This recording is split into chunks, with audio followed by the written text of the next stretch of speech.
Someone just insulted you. In front of everyone. And every single eye in that room turned to watch what you would do next.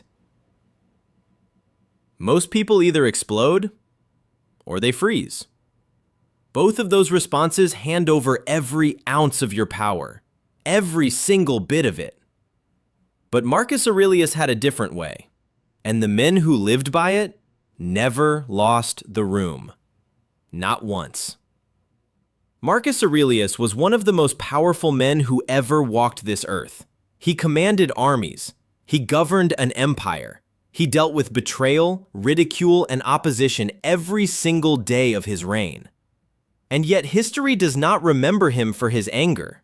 It remembers him for his calm, his silence, his absolute unshakable control.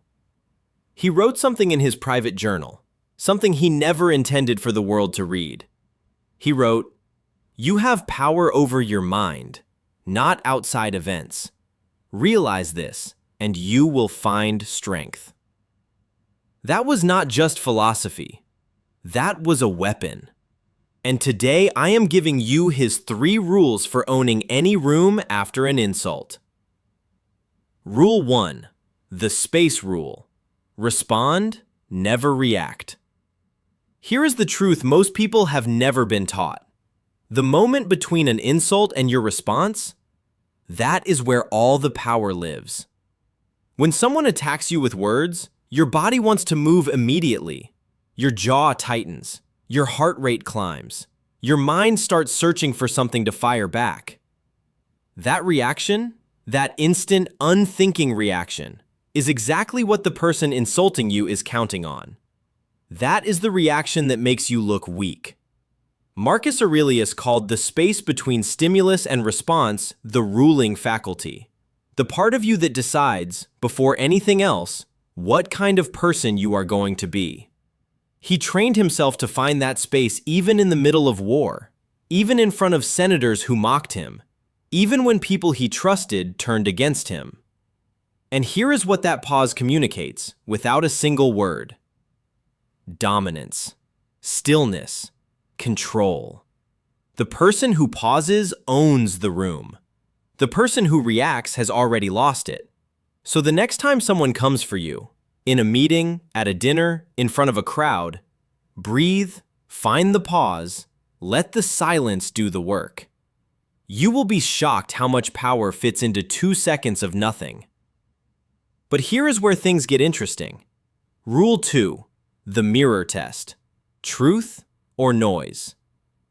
Epictetus, the philosopher Marcus Aurelius studied deeply and carried with him, once said, "If evil be spoken of you and it be true, correct yourself.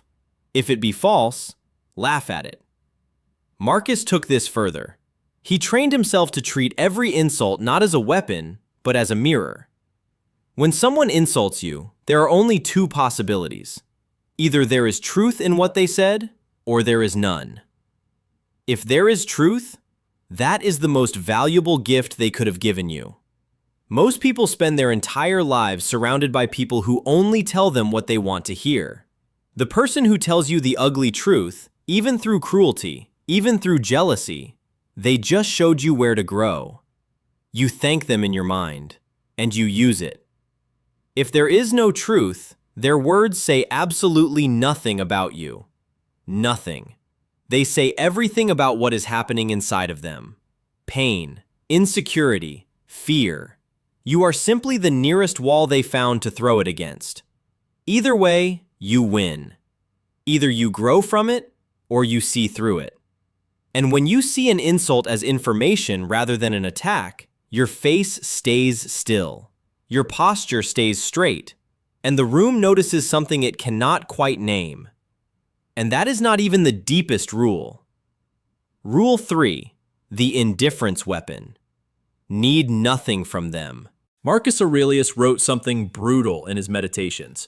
He wrote, "I have often wondered how it is that every man loves himself more than all the rest of men, but yet sets less value on his own opinion of himself than on the opinion of others." Read that again in your mind. He was saying, You claim to love yourself, but you hand your sense of worth to strangers. Here is the deepest truth about owning a room. It has nothing to do with what you say, nothing to do with how you look. It comes down to one thing: how much you need from the people in that room. When you need their approval, you are vulnerable. You will perform for them. You will flinch when they attack. You will shrink when they laugh. But when you need nothing from them, something shifts. You stop performing and start existing. And that energy, that quiet, that unshakable self-possession, other people feel it before you ever open your mouth. Marcus Aurelius stood in front of senators who despised him, generals who underestimated him, enemies who mistook his gentleness for weakness. He did not chase their respect. He did not argue for his worth. He simply knew his worth. And that knowing was louder than anything he could have said. That is the indifference weapon. Not coldness, not arrogance, just the quiet, absolute certainty that your value does not require their verdict. 3 rules. That is all it takes to shift the energy of any room after an insult. Find the pause, because reaction is weakness and response is power. Use the mirror, because every insult is either a tool for your growth or a window into someone else's pain. And need nothing, because the person who has nothing to prove is the most powerful person in the room. Marcus Aurelius lived by these rules, not perfectly. He admitted his failures in his private journals, page after page, but he kept returning to these principles every single morning, because he understood that true strength is not the absence of being tested. It is the presence of mind when you are. You will be tested. And now, you know exactly what to do. If this hit something in you, drop a comment below. Which of the 3 rules is the hardest one for you right now? And if this is the kind of thinking you want more of, subscribe. There is a lot more coming. The room never remembers the loudest person.